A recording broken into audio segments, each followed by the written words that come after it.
Bugün dünden umuyorum belki gökyüzün süzecekmiş küçük penceremden.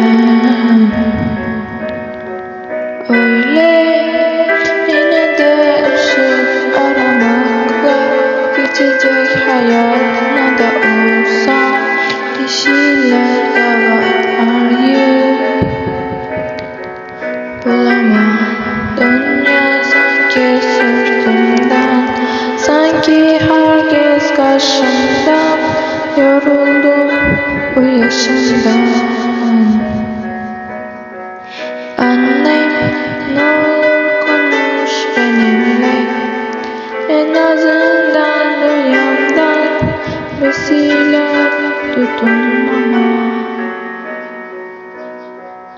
Bugün dünden umuyorum belki gökyüzün süzecekmiş küçük penceremden.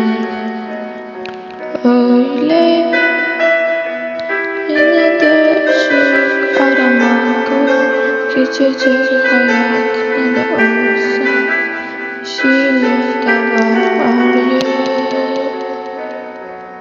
bulamadım ya, sanki sırtımdan, sanki herkes karşımda. Yoruldum bu yaşımdan.